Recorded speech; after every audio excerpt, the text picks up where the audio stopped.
Hey, welcome to a special episode of the Visions and Ventures podcast.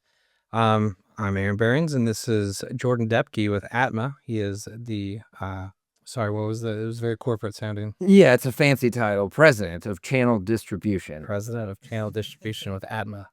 And so we want to talk about ICHRA benefits within the healthcare world.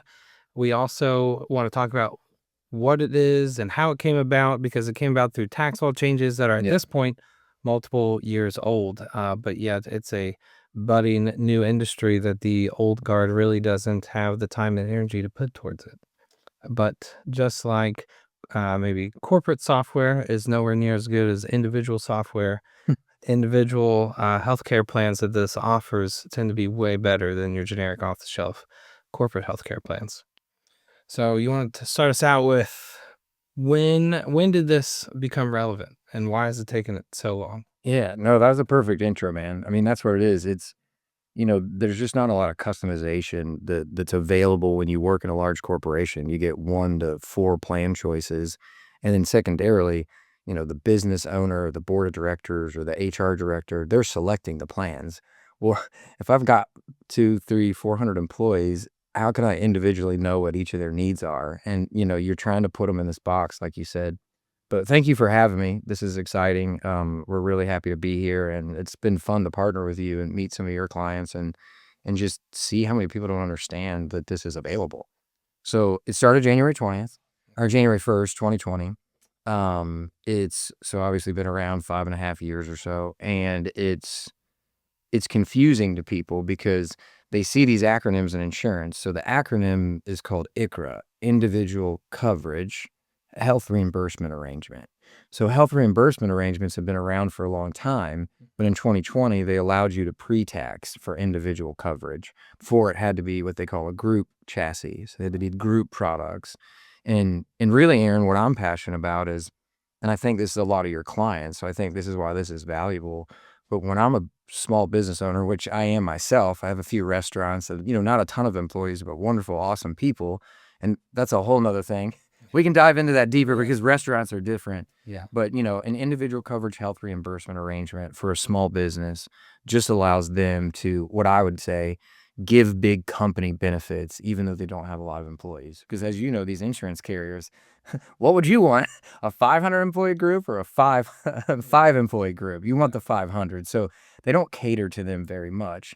And most of them are unaware of what the individual market offers. And there's a plethora of choices. And as far as confusing as insurance is in general as an industry, the health insurance and health benefits side of things is just infinitely more complicated. Man, you couldn't be more right. So, I mean, I've been doing it since 2004, so 20 plus years. And just the changes that I've seen in my short career. I mean, I work with people that have been in the industry 40, 50 years, and it changes with tax laws. And, for me, what's frustrating as an insurance guy, I work primarily with brokers. We love insurance brokers. We think they're great. But what you find with them is if it's a small business, they don't want to spend the time on it. And it's not that they're bad people. They do care. But if my boss is telling me, hey, if this is under $5,000 in revenue, you're not going to get it. We're going to assign it to a small business unit. So why would that producer, he or she, want to work on that 15, 20 life group? Because if it doesn't generate 5,000 of revenue, they won't be compensated. Right. So they're just following a compensation. You multiply that across 100 small businesses that try to talk to them, and like, well, I can't spend it all day, every day, not getting paid. And it's not a selfish thing. It's just like you're not going to spend 50 meetings with someone that's not willing to pay your initiation fee or want to be a client. Like, we can't give it away for free. But yeah, it's something that I just think that people are afraid of because nobody likes change, right? But it's like, you don't like change, but all you do, I mean, watch the news. All we do is complain about healthcare. Are the subsidies staying? Are they going away? This was a bipartisan change. So Trump or whoever, right? I mean, again, I don't know who does. Well, it took effect in 2020, and administrations have changed a few times recently, so someone could have changed it if they wanted to. Right, exactly. So the fact that it stayed, and I always say, like, I hope this is okay to say. I know we're on a podcast, and I'm not being judgmental. I have a lot of politician friends that are nice people, but I always say red or blue, not sure they care about you. And it isn't that they don't I like think you. everyone agrees with that. Yeah. Right, exactly. So it's not that they don't like you. I think that it's just they don't have the time to do that. They have so many other jobs. So when they look at a tax law change and they both agree, I mean, good Lord, run to the bank with that, Yeah. right? Like the fact that they're both agreeing that, hey, it does make sense. Freedom of choice is what we have in everything. I love that you mentioned the consumer software thing, because think about it. Like you go into your bank and this corporate banking, I need this, this, this, and this. And they're like, well, we don't know if we have that set up yet. And in 2027, this is coming and we've got a little AI built in. But you go to your consumer and your app does everything. You're depositing your checks online. You're doing all this. And it's like, why is The images at just a click of a button, and you don't need a special second portal. exactly. And so as you realize, these insurance carriers, when they can, it's a volume game, right? When they can, there's 170 million people on group insurance. So that's an easy mechanism to manage. Take those 170 million and put them on individual plans. Think of the workload. You see what I mean? So like group carriers are not structured to be able to administrate this. That's where ATMA comes in. Right. Right. So, but here's the thing, before we dive into that, like, let's talk a little bit about like your client group, Yeah.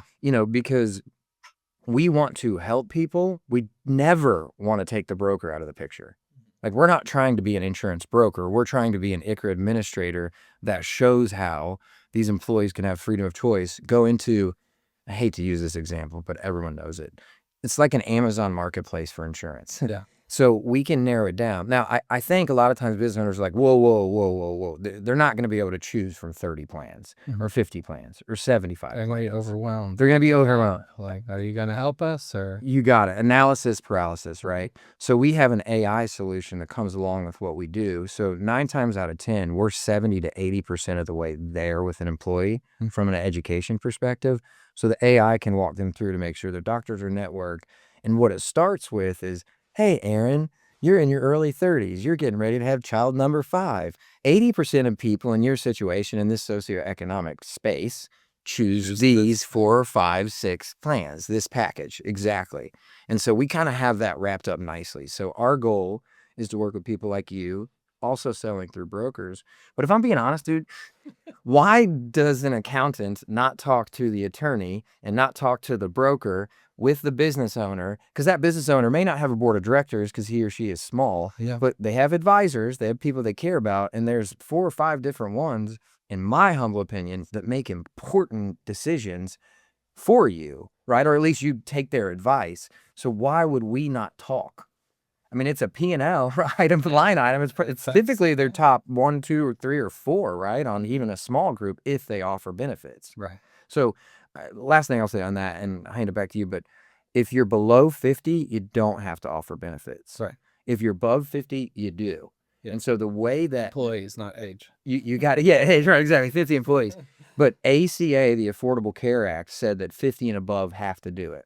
And the way that law passed is because they called it a tax. Yep. We call it a fine, but it's a tax, and that's how they got it through. So if you're not offering it, you'll be taxed because you're not offering it. But what an ICHRA does is if you're under 50 employees, you can determine your budgetary allowance.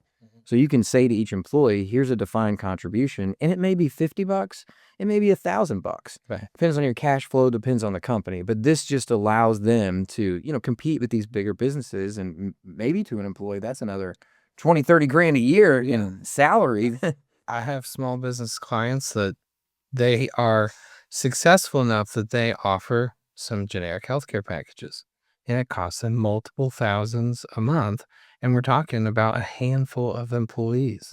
So the fact that they could turn around and say, we're still going to offer you benefits, but we're able to set our budget, and that budget is still going to pay for what you need.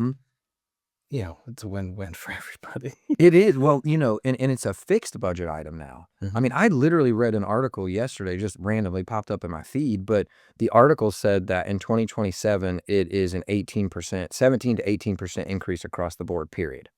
And the average in the last 5 to 7 years has been over 20%. So that's on group insurance, whether there's 5 employees or 500 employees, right? That's just how it works. Now, I think we should probably rewind because I think this will be a pretty good education for your folks. there, this is generic, but but you got to try to make this as macro as possible, right? Yeah. So there are kind of 3 ways that a company could offer health insurance to their employees. So the first is a fully insured plan.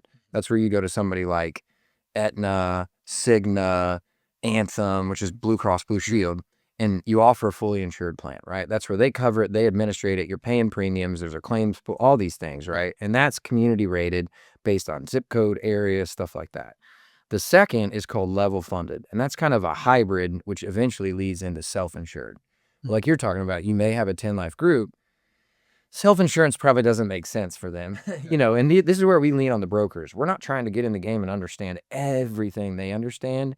We're very, I don't want to say niche, because I think most small businesses, they should at least entertain the ICHRA conversation, right?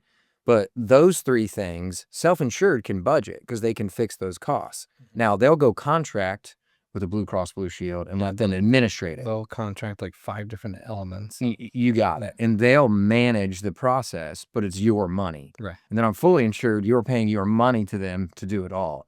So it depends on where you're at. But you can see that's a big gap, right? I mean, there's a lot of work in between. So even self-insure as a small business, even if the economy, like the economics makes sense, I'm going to save a few $1,000s a year, a month, whatever.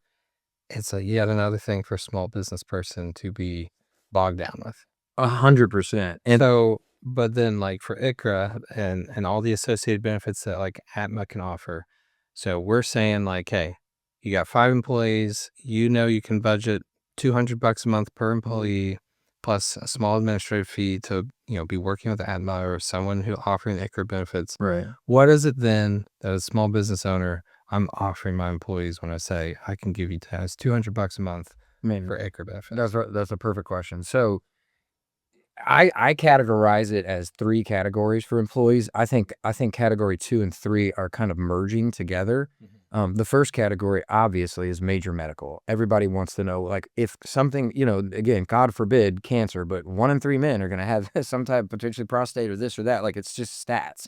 We all know somebody that's had cancer in our family or a friend, right? Yeah.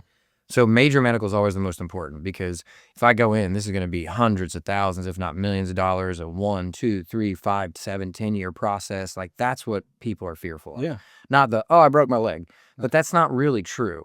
I think that it all means the same thing, because that person that ends up breaking their leg that, has a job, maybe a single mom or a single dad or whatever it is, they break their leg, like, they're in trouble. That disability insurance is what may keep their house or keep them from getting evicted. So I don't want to say argue, but I think, educate and explain to employees that major medical is really important, but so are all these other products. Because what does major medical do? You pay a premium. So whether that's going straight to the carrier or it's a self-insured plan, you're not getting any of that money back, nor are you determining where that money goes. We put in products that are called indemnity products. Okay. This is important, especially as an accountant. You appreciate having cash on hand, and the employees do too. So when we talk to business owners, and this is not shade on a business owner, but sometimes we forget where our employees are at financially. Yeah. Right. And then again, they may not be open and honest, so we have no idea their fiscal responsibility on the backside. But I can tell you this. They say that over 60% of Americans have less than $1,000 in their checking account. That was a Wells Fargo report that was put out. So think about We've all seen headlines saying like most Americans aren't ready to spend an unexpected $500, which is crazy, isn't it? Like, it's like you would think you'd have that set apart or set aside. But what we do is we take that major medical, the first major category, we get them comfortable. And what we like to do, major medical can come in many different variations and forms. I'm sure everybody's heard of a high-deductible health plan and how an HSA can tie to that. We help guide people on what products are best for them. Here's the thing, my friend, and this is, again, we love brokers. That's where we get the majority of our stuff, is through insurance brokers. So thank you, producers of the world out there. We appreciate you. What happens, though, is a lot of these bigger insurance brokerages don't want to go into the health share space. Have you heard of that before? Yeah, I'm on one. Yeah. Oh, well, isn't that funny? So where those kind of came from, or at least the genesis, I think, behind that was a religious type thing, which, again, what you believe is what you believe. We love you regardless. In some ways, it's like, really, I think health shares are actually what insurance used to be. It's like people threw in money in a pot together, and then when something went wrong, you could say, hey, I've been paying in, so this qualifies for money to pull out of the pot. You got it. It's a really simple, efficient way to take all the convoluted insurance carrier jargon that nobody understands and just say, this is how it works. You have an experience. This is your IUA. That stands for Individual Unshareable Amount. So you pay that. Or I'm sorry, initial, not individual. Individual is always on my mind, though, with this ICHRA. But it's an initial unshareable amount. So let's say you chose a $500 initial unshareable amount. Think of it like a deductible. Right. And we work with multiple companies with this. We have a few we prefer, obviously, just because we know them and do a lot of business. But if you have a $500 IUA, your only max out of pocket for the year for anything catastrophic would be $1,500. Most high deductibles start there. Right. And that's what we teach people is not only is this typically a third of the cost of regular insurance. Now, here's the problem. Everybody's like, oh, I don't trust that. There's no way. It's Medicare. I hear it on the radio, and it's you know. And again, Christian or not Christian or Catholic or Protestant, it doesn't matter. Secular. Secular. They work. Yeah, they do work. And the one that we have it's agnostic in the sense that they'll take anybody. You don't have to have a religious conviction. But either way, they're just good people that want to help. This one specifically that we do a lot of business with started in 2014, and there's tens of thousands of people on it. It was started by a doctor who got fed up. He said, he said, I'm tired of the system. I can't really, and again, this word is funny to me, but practice medicine. But he's like, I can't practice the way I want to because I'm fearful of a lawsuit. I'm fearful of this. I'm fearful of that. And he said, the biggest problem isn't good doctors. The biggest problem is insurance is confusing and it stinks. And he said, so I want to create this. But one company, there's another one out there. They've already processed $8 billion in claims. That's just one of the health share companies out there. So humbly, I like to say to people that are nervous about it, how did they do $8 billion? I mean, you probably got some stories. I mean, Christian Healthcare Ministry is who we use. And admittedly, they'll, their premiums or membership fees, whatever you want to call it, have gone up every year, and the types of things that you have to front yourself have gone up. And as someone who's about to have their 5th kid, congratulations. Ladders that I used to get my entire child's birth paid for, and now I have to cover the first 2,000 or whatever. Right. But can I interrupt you there though? That right there is a really good. I mean, you and I are working together. We're friends. Had we done this 2 years ago, you would have bought a hospital confinement plan and you would have got a $2,500 check the day she went in to deliver that baby. So you wouldn't have had that out of pocket. Yeah. So there's ways, because yes, everything's going up. I mean, hello, what is milk and bread and eggs? We're just trying to alleviate that. I mean, that's simple economics. I mean, inflation is what it is, 3 to 5%, maybe more. But in this scenario, we educate that employee and we say, because at the time you would have known, yeah, we're probably going to have 1 or 2 more of this or that, right? Say this was 3 years ago. Yeah. You knew, his kids are all close in age, and I know that, side note. but you would be able to plan appropriately. Yeah. And let's be honest, that's why they have you. That's why they have a financial planner. That's why they talk to their attorney about scaling. Hey, we're going to get this big contract. We need to hire more people. You take all this advice, but with insurance, you just let a broker come in and say, well, that's all the options. That's it. That's how much it's going to cost you no matter what. Yeah. And like you're see, I get passionate about it. I don't want to say it frustrates me, but it's like I tell these producers, I'm like, you're not even giving the time to these small businesses because you can't afford to do it. And I respect that. We can. We've kind of figured that widget out, and we still support them, but it doesn't cost you anymore. We're just finding alternatives that also pay us, because I still have to make a living. But but to rewind a little bit, because you know everything. It's all trapped in your head. Yeah. But just like we were saying earlier, that like insurance, especially health benefits, is so confusing. Yeah. So if an employer is going to throw in $200 a month per employee, that employee could buy an individual health care plan. You got it. They could, using some of that money, they could potentially get a health share plan. What are some other ways that they work with ATMA to buy healthcare products that give them peace of mind? Yeah. So I guess, what does that process even look like? Do they log into a portal by themselves? Do they have a meeting with you guys? Yeah, that's a good one. So what we do is we always love to partner with people like you and brokers, because you have those solid relationships. And when you open that door, it's a warm lead, like our meeting we had the other day, just that wonderful school. And it's like, they weren't necessarily a good fit for an ICHRA, but they still were a good fit for the products that we offer to employees. Right. So it's a really simple conversation. And to your point, they do want to contribute. They're like, look, I can't give $1,000 to everybody, but we got 150. And what happens is you have, so just using it as an example, there's a lady that works there. Well, her husband works over here and he works for the city. And he's got this really good benefits, but they have an Aflac accident plan that say it costs $50 a month for the family. Well, we offer through a carrier that doesn't advertise and spend $150 million a year on commercials that does that for 20 to 30% less. Very similar plan. I mean, they're commoditized plans. It's like a cheeseburger, Burger King, McDonald's, they may taste a little different, but we're in the same category here, right? So she would be able to use that 150 to pick up additional products.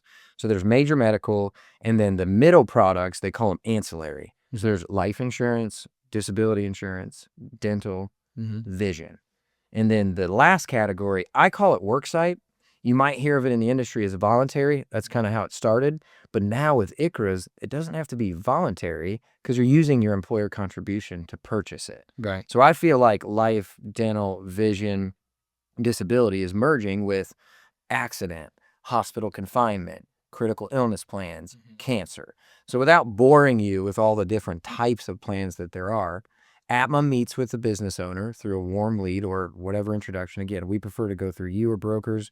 I mean, we'll talk to clients directly, but we need your help. Knocking on doors. We're not knocking on doors. We need your help and we need the broker's help to kind of organize things because they may have a bigger option, with a carrier than we do because they write 10 million a year and we only write like 2 or 3.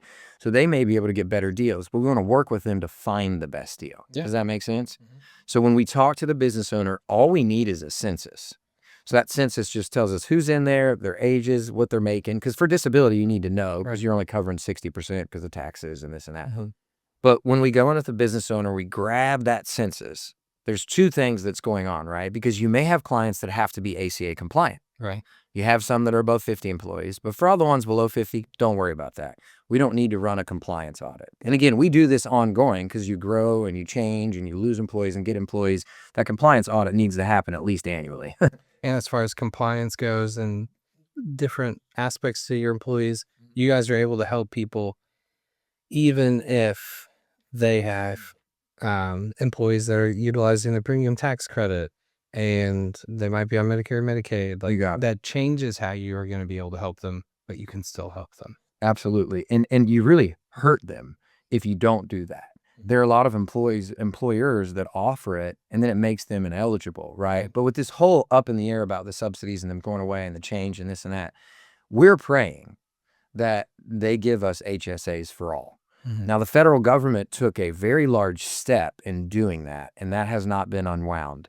What that step is now all bronze and catastrophic plans on the exchange, they are eligible for an HSA. So you can open an HSA without any tax implications. An HSA is the best tax vehicle that exists.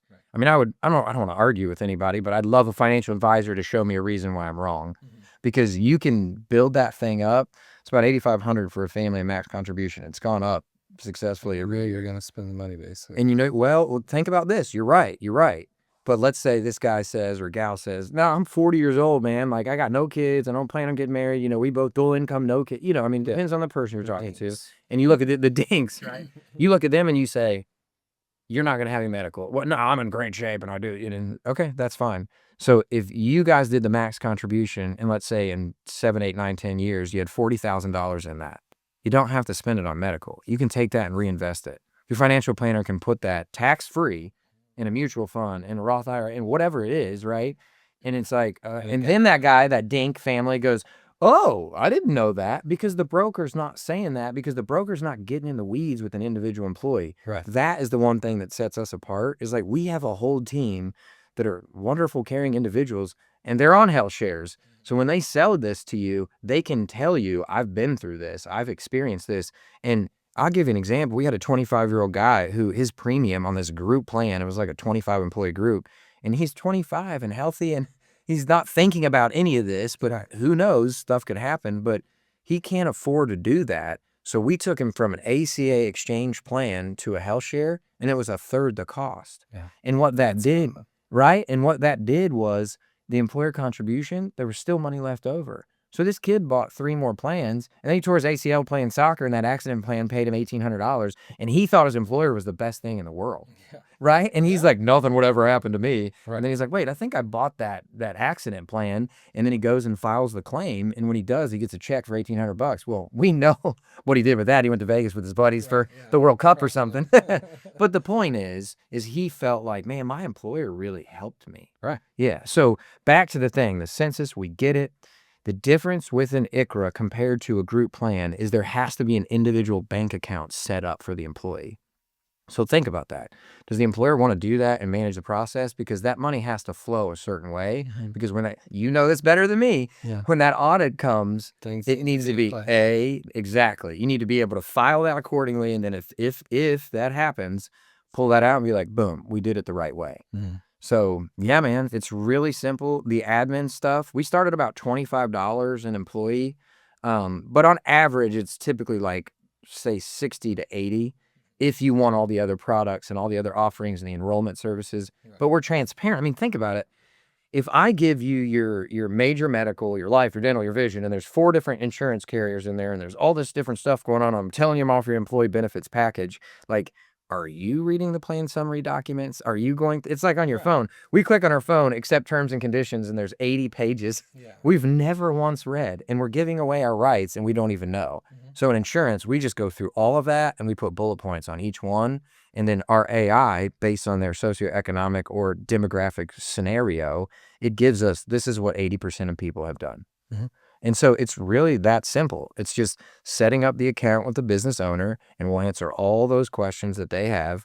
And then I think the most important part is educating those employees. Yeah, absolutely. I mean, because you could tell them like, hey, you can log into this thing and we're tossing a few $100 and you can go buy some insurance products. And they'll, again, like we said earlier, people oftentimes just get analysis paralysis. It's like, I don't know, this industry's weird. I don't really know what I need. Like, what do I buy? And so, yeah, the fact that then they're not just saying, hey, we are going to give, contribute something to your healthcare because we can afford at least this much. Right. It's also saying we have a group that can sit down with you and help you understand the platform, help you understand where and how you're buying the products, how the products are being suggested to you.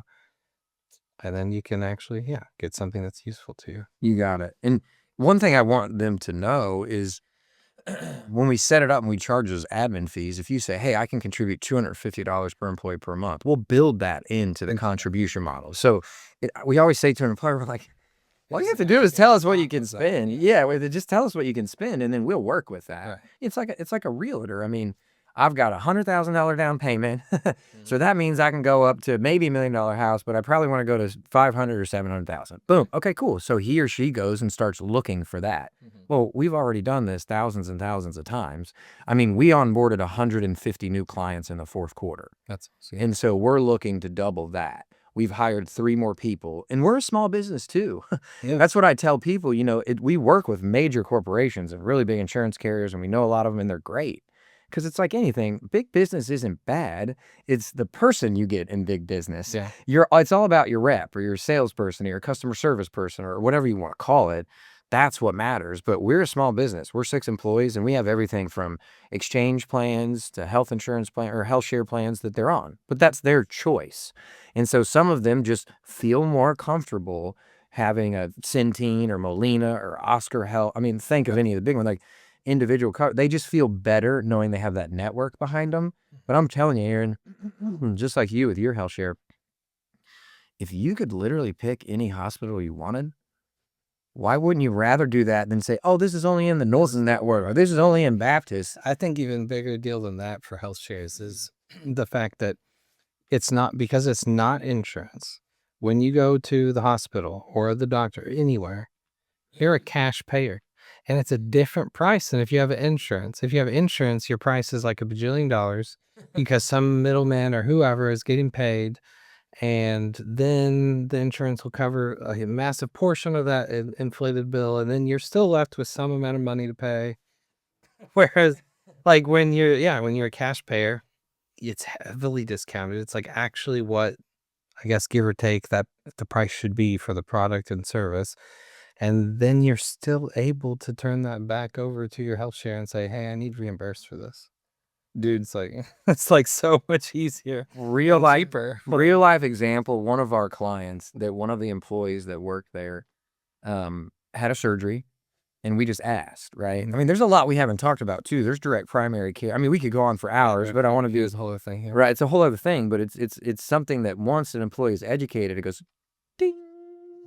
And you go, dude, you haven't seen your doctor in 7 years. I know the wife takes the kids or this or that, and they have physicals and whatever. But I'm like, you got 7 minutes with him last year per kid. You know, so like you didn't really get to learn anything. Well, I got a doctor you can go talk to for 2 hours right now. Hey, my kid's having this, and this. Why would everybody not want some version of virtual direct primary care? Well, I don't know him. He's not my family doctor. Like, I'm sorry, but that ship has sailed a long time ago. And it's like from the I think telehealth.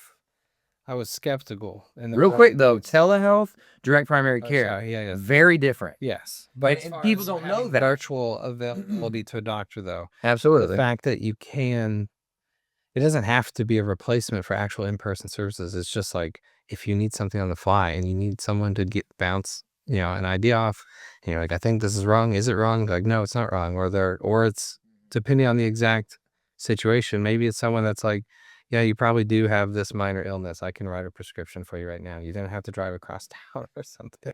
Well, that's exactly what it is. It's the consumption of healthcare that people don't understand how to do it, right? Like, it's fast food. We all say we don't eat at McDonald's, but if you have kids, I think you're all lying. You definitely stop at McDonald's, and then you probably eat the rest of their food. So don't tell me that's not true, because I'm a parent and I know how that works. But it doesn't mean that McDonald's is bad. It just means that that's not what you want to feed your kids all the time. Well, health insurance is no different. But the convenience of McDonald's, because they're kids, they just need calories in, calories out. They're going to burn it off anyway, right? Let's not go down the whole preservatives and additives. What I'm saying, right? But what I'm saying is it's the convenience. And so when people understand how direct primary care operates, the IRS has clearly defined, and I didn't mean that to be combative earlier, but the one side of it is telehealth. The other side is direct primary care. So in order for it to actually be direct primary care and attached to a doctor, not that telehealth doesn't have doctors and use doctors, but for it to be considered primary care, there's a whole list that the federal government and the IRS have agreed upon that makes it direct primary care in comparison to telehealth. Gotcha. Does that make sense? Sounds good. A lot of people don't know a lot of this. And again, I'm not smart. I'm just old, and I've been through all of it. I mean, I guess I'm not dumb, but like in the industry a long time. 22 years, almost 23 in Took a November. break to make salads. Yeah, well, yeah, we like to chop those salads. But that was also really labor love, and was just something I care about because, dude, I eat healthy now, but like I didn't know that. My parents didn't know how to educate me. It was, I lived in Colorado, and once I moved out there, I was like, these people get up and run 5 miles every day, and they eat granola and acai bowl, and like, it's like, Yeah. there's only like 2 McDonald's within 20 miles, and it's like, it's just a lifestyle that I think small businesses aren't aware of from a healthcare consumption perspective that will just open the eyes of people to tell the system we don't want to do it anymore. Yeah. We want to do it this way. And like you said, with the health shares, there's so many alternatives that we can offer to people that are less expensive. And once you learn how to use them, it's not difficult. Yeah. I get it. Change is scary, man. It's like the new, every time a new iOS comes out, everyone's like, I hate this. I don't like that feature. But then you're like, oh, I like that better. Mm-hmm. That helps. Not that they always get it right. And we don't always get it right. Right. But we at least can say, hey, Aaron, like, now you and your lovely wife can make an educated decision on what you want to spend and how you want to spend. Does that make sense? Absolutely. But as far as one more sort of concrete example. Yeah. If like your average employee who can't necessarily drop $300 a month on a health share membership, but they have an employer who now says, I can throw in $200 a month towards my employees. They can buy some of those smaller side products, but they could potentially also say, well, on my personal budget, I could put $100 towards something. And so they take the 200 from the employer, they take 100 from themselves, and they now have a membership to something that can reimburse them for unexpected healthcare costs. And I think stuff like just, I don't know, just really narrowing it down to the nuts and bolts on how this affects people that are your employees. Like that's what you guys can do for them. Absolutely. I mean, to wrap it all up, that's a good closer, I guess, but it's really just understanding that. Let me say first, absolutely. Employer gives $250. They can pre-tax inside of an ICHRA any monies that they have, and they don't have to worry about, because how many people have an accountant that doesn't have a business? Yeah, pre-tax. It's not income to the employee. That's right. Right. So they can say, hey, out of my paycheck, I'd like to contribute $100 more. Well, now they're cooking with gas because they're working with $350. So like this scenario with the school we were talking about, if that lady whose husband has this good job and employee benefits because he works for the city or whatever, and she's just doing this because she wants to give back, or her kids get free tuition or whatever, they can figure out, accountant, from a tax perspective now, well, hey, if we do this over here, I can pre-tax that, because the city may not be pre-taxing his benefits for him. They don't, it just depends. There's a lot, and they may not even know how to do it necessarily. You think cities are all I've written cities, buddy. I've saved their budget, and they were going to not me, but our process, and we've saved their budget because they were going to cancel health insurance altogether. So when we get that information from that lady, we can say, hey, this might save you guys an extra $2,500 a year. That's a family vacation potentially to Gatlinburg or wherever. Yeah. Point is we don't know if ICHRA is a fit for everybody, and it definitely is not. But when it is, people are very happy. And really, man, it takes 15 to 20 minutes on a phone call to tell people. That's it. It's really simple. It's really easy. But thanks a lot, man, for having me. Yeah. It's a great time, bro.